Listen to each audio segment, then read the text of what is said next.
Today we're talking about the conspiracy theory that the Earth is flat. In the English-speaking world, especially on X, the flat Earth hypothesis is currently trending again. Thanks to social media algorithms, any nonsense that generates a lot of clicks gets pushed to the forefront. Of course, that's complete nonsense, but let's take a look at their main argument and, in my opinion, their main misunderstanding regarding this.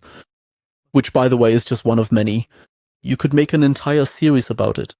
The main argument of these flat earthers, or flat earthers in English, or FLERFs for short, is the Earth is flat because it looks flat, or in English, it looks flat, it must be flat.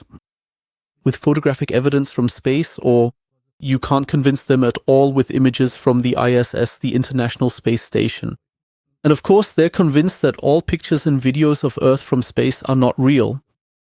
These flat earthers always say things like the pictures are fake or CGI, which stands for computer-generated images, where I'd really like to know how that was supposed to work during the Apollo or Gemini era, or even back in the days of the Mercury capsules in the 1960s and 70s. Again and again, you see posts like this on social media, photos that are supposedly meant to show that the Earth is flat. Here's an example, the Chicago skyline. A photo of the Chicago skyline. And you can actually see that everything looks pretty flat. I took a closer look at the picture. If you draw lines along the parallel streets in the photo, they meet when extended. Above the horizon, if they were parallel on a flat plane, they would meet at the horizon at what's called the vanishing point. But that's not what happens. This is a clear indication that we are not on a flat plane, but on the surface of a sphere. That's why the vanishing point is above the horizon. Why do parallel lines actually meet? In perspective, in central projection, parallel lines in space, such as the edges of roads or railroad tracks, are depicted on an image plane in such a way that they appear to meet at a point in the distance. This point is called the vanishing point. This happens because our eye or camera perceives the world from a single viewpoint. Lines that run parallel in space are projected onto the image plane from this perspective in such a way that they appear to converge, even though they actually remain parallel.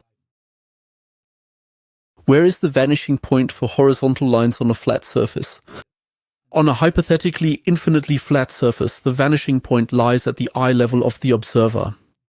All vanishing points of horizontal lines running in different directions therefore lie on an imaginary line at eye level.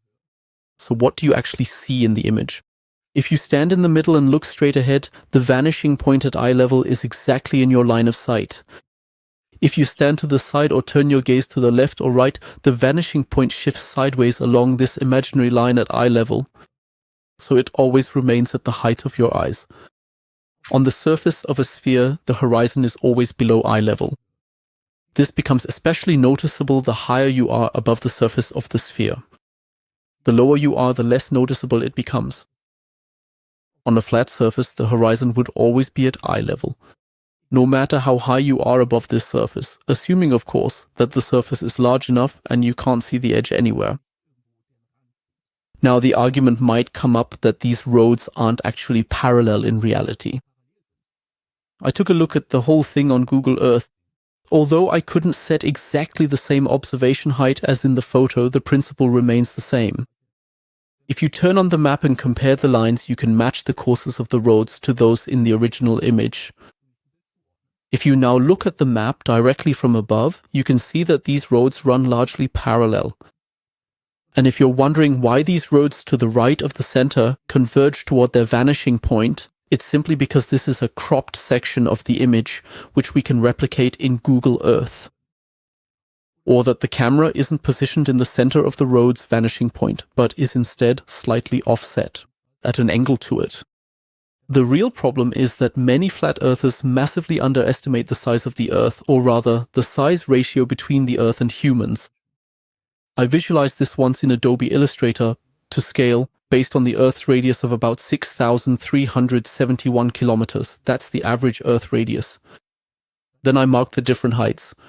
At 10,000 meters, the cruising altitude of commercial airplanes. At 100 kilometers, the Kármán line. That's the internationally recognized boundary to space, and at about 400 kilometers altitude, the orbit of the ISS. If you draw all of this to scale and then zoom out, you can see for yourself. At 10,000 meters altitude, you're still extremely close to the Earth's surface. And now try to imagine at this scale, the eye level of a person about 1.7 meters. The Earth is just so huge compared to us that, from our perspective, it appears flat. And if you zoom out further, you can see the entire sphere. And suddenly it becomes clear that this apparent flatness is just an optical illusion caused by the scale. This can also be visualized with smaller objects. Did you know, for example, that basketballs are actually flat? It's the same principle here. It was just magnified so much with a macro lens or zoomed in so far that you can see the tiniest details on the surface.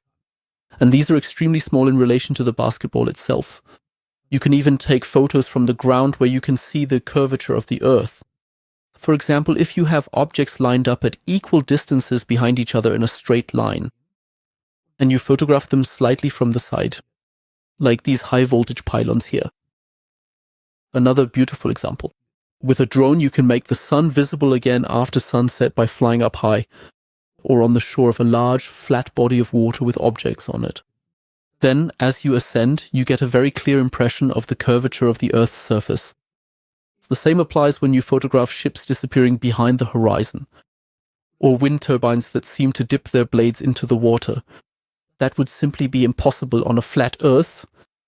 In conclusion, we can say that when we stand on the Earth's surface, we only see a tiny part of the entire sphere, compared to which we are extremely small. So it's no wonder that it appears flat to us, but that's not proof of a flat Earth. I hope you enjoyed the whole thing. I plan to make similar videos in the future, where I will go into more detail and take a more scientific approach to individual points that lead to these misunderstandings. And I also plan not only to make videos about the flat Earth, but also about some other conspiracy theories that I've come across. The main reason I'm doing this is simply because I'm tired of seeing this kind of garbage on X or other social media. And I think it's important that people who actually know a bit about the subject explain why these conspiracy theories are nonsense. I have an account on X, formerly known as Twitter, where I take on conspiracy theories in English. If you want, or if you're interested, feel free to check it out. The link to my X channel is below. And I'd be happy if you follow me on X or leave a like here and subscribe to the channel. That would be a great motivation for me. Thank you very much. Ciao.